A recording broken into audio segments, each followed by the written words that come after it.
Bienvenidos queridos amigos a este encuentro virtual. Hoy hablaremos de un tema muy importante, del Global Reporting Initiative o más comúnmente conocido como el estándar GRI. Conoceremos cómo nace el estándar, cuáles son sus principales postulados teóricos y cuáles son sus principales características técnicas. También miraremos algunas críticas y limitantes a este estándar tan importante para muchos profesionales hoy en día, como por ejemplo ingenieros sanitarios, auditores y también contadores ambientales. Mi nombre es Esteban Correa García, profesor de Ciencias Económicas y Ambientales.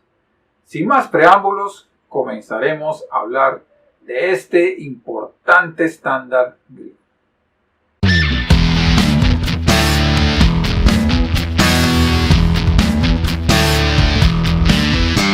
La iniciativa del reporte global o Global Reporting Initiative GRI es una organización no gubernamental que tiene como objetivo principal promover los reportes de sostenibilidad.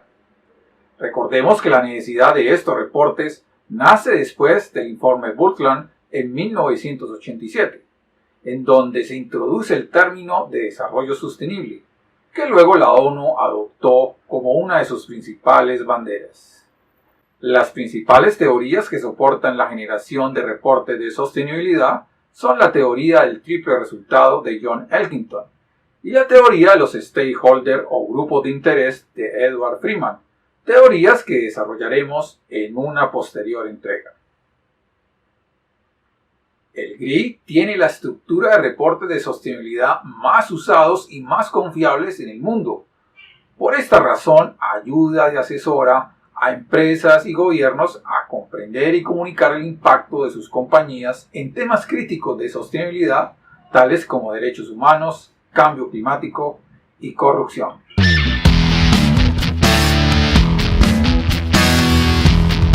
¿Cuáles son los orígenes de este instrumento? El GRI fue fundado en Estados Unidos en 1997 por la Coalición para las Economías Ambientalmente Responsables, CERES, el Programa de las Naciones Unidas para el Medio Ambiente, PNUMA, y el Instituto TELUS. Originalmente tuvo su sede en Estados Unidos. La primera versión de la guía se puso en marcha en el año 2000. Al año siguiente, con el asesoramiento del Comité de Dirección CERES, se conformó el GRI como una institución independiente. ¿En qué contexto se creó? Desde los años 60, la presión social y gubernamental para que las empresas informen sobre aspectos no financieros se ha intensificado. No fue sino hasta finales de los 80 cuando un incidente cambió las cosas a favor de esta petición. El incidente del Exxon Valdez en 1989, que derramó en aguas de Alaska 37.000 toneladas de crudo y afectó a más de 2.000 kilómetros de costa. El conocer información de organizaciones respecto a cuestiones ambientales y sociales se volvió una tendencia. Este hecho impulsó a la creación del GRI. Actualmente su sede se encuentra en Ámsterdam y cuenta con más de 30.000 colaboradores en todo el mundo. Es una organización multi-stakeholder y sus estándares pueden ser utilizados en reportes de cualquier organización.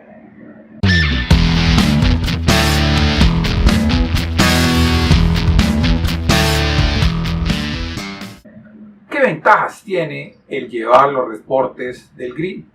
La organización que decida presentar sus reportes de sostenibilidad en el estándar GRI mejora la reputación de la organización, puesto que este enfoque sostenible demuestra que la empresa se preocupa por su entorno, genera credibilidad y confianza. También mejora sus inversiones. Buenas relaciones con los grupos de interés o stakeholder, porque el estándar GRI tiene muy en cuenta sus necesidades y expectativas. También mejora la operación interna de la empresa.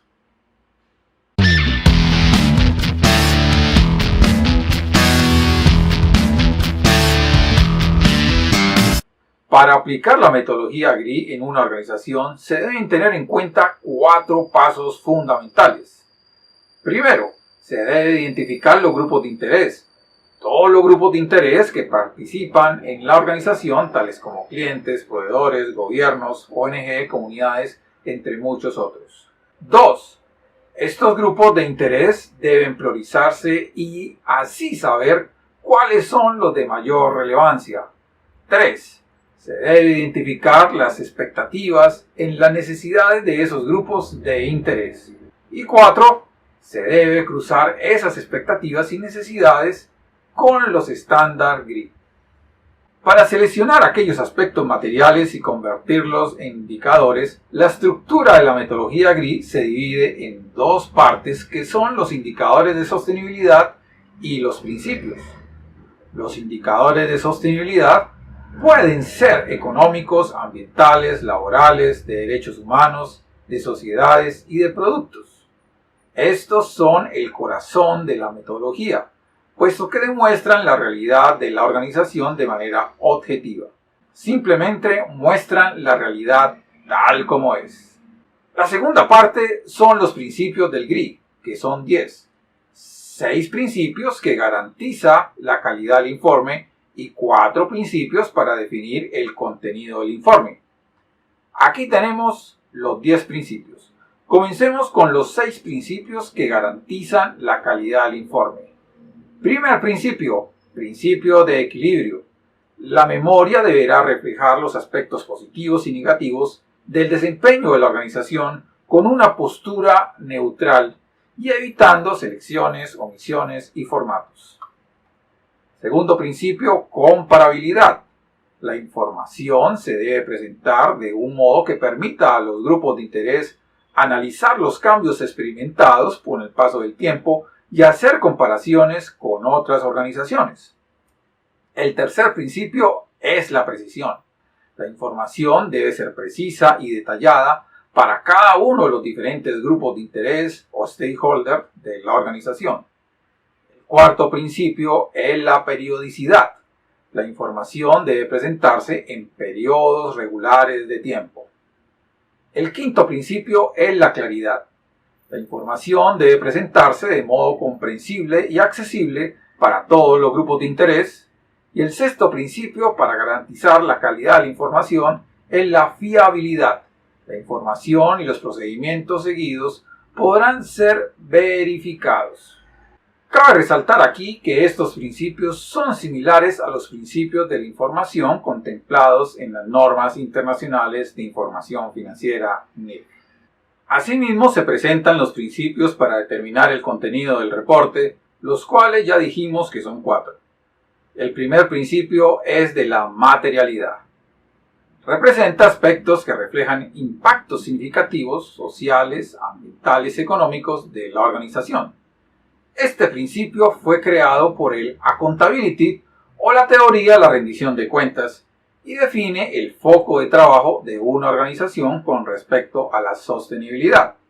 Por ejemplo, si una empresa es productora de alimentos, su foco de trabajo con respecto a la sostenibilidad debe ser la transparencia, los transgénicos, la seguridad alimentaria, las cuestiones que importan a los grupos de interés y no solamente los proyectos sociales. El segundo principio son la participación de los grupos de interés. La organización debe identificar a sus grupos de interés y describir cómo se le ha dado respuesta a sus expectativas. El tercer principio es el contexto de sostenibilidad.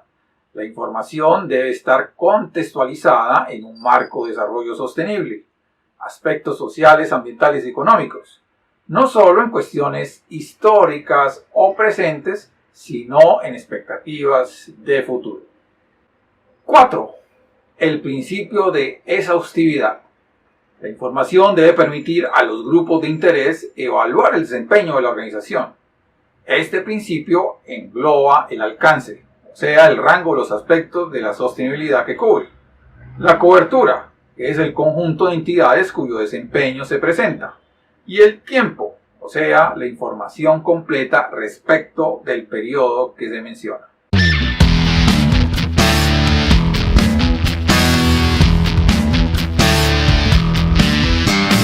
En la última actualización de los estándares Para la presentación de reportes de sostenibilidad GRI, estos estándares se dividen en 6 módulos.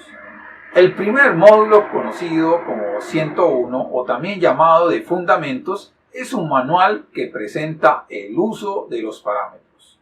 El segundo módulo, el 102, llamado declaraciones generales, aborda aspectos de la empresa más generales que permiten al lector construir un perfil sobre la empresa. El tercer módulo, el llamado enfoque de gestión, expone los datos cualitativos relacionados con los indicadores presentados en los módulos específicos que vienen a continuación. El cuarto módulo, el 200, llamado declaraciones económicas, muestra el desempeño económico de la empresa, la presencia en el mercado, los impactos económicos y las medidas anticorrupción, entre otras. El quinto módulo, conocido como el 300 y llamado como estándares ambientales, presenta información al lector sobre los materiales usados, la energía, el agua, las fuentes, los residuos, las emisiones, la relación con los proveedores, entre otros factores. Valga decir en este punto que este módulo maneja los indicadores biofísicos que contempla la contabilidad ecológica. Si deseas saber más sobre la contabilidad ecológica, te invito a que veas el video que he construido para ello. El sexto y último módulo, llamado Sociales, presenta información al lector sobre el empleo, la relación de los trabajadores, la salud, la seguridad, la formación, la no discriminación, el trabajo infantil, los pueblos indígenas, entre otros aspectos.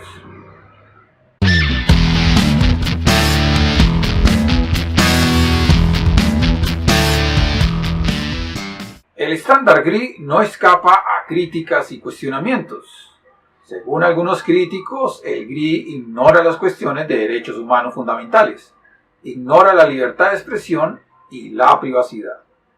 Algunos aseguran que no ha seguido el ritmo de los cambios significativos sociales y económicos resultados de la explosión de la información y tecnologías TIC. Algunos aseguran que no ha seguido el ritmo de los cambios significativos sociales y económicos resultantes de la explosión de la información y las telecomunicaciones, o sea, de las TIC. Las directrices del GRI están dirigidas a compañías extractivas e industriales y no para empresas que están dando forma a la nueva economía global, como las empresas de tecnología y de redes sociales. Los reportes en práctica contienen información muy general, poco relevante y sin consecuencias prácticas para la estrategia empresarial. Otra crítica que recibe el GRI es que falla a la hora de dar una orientación sobre cómo elaborar los reportes de responsabilidad social empresarial y deja demasiada libertad a las compañías.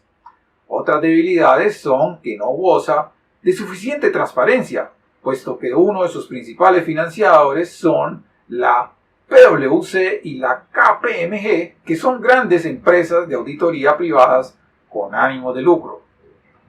Puesto que es voluntario, no genera consecuencias de responsabilidad penal a los directivos. Y finalmente, los informes muchas veces son utilizados para el llamado greenwashing o lavado de imagen verde, en donde las empresas que más contaminan utilizan los informes para engañar a los grupos de interés y mejorar sus rendimientos financieros. Así hemos llegado al final de esta explicación o esta introducción acerca de los informes de sostenibilidad. Si te gustó este video, dale like, por favor. Si tienes preguntas o comentarios, escríbelos acá abajo del video. Comparte también este video a todas las personas que crean que puedan estar interesadas en este tema de los informes. También en la descripción del video dejo un documento con las referencias bibliográficas que he utilizado para hacer este video, porque siempre soporto los materiales que construyo a través de fuentes bibliográficas fidedignas y científicas. Bueno amigos, me despido, nos vemos en la próxima clase.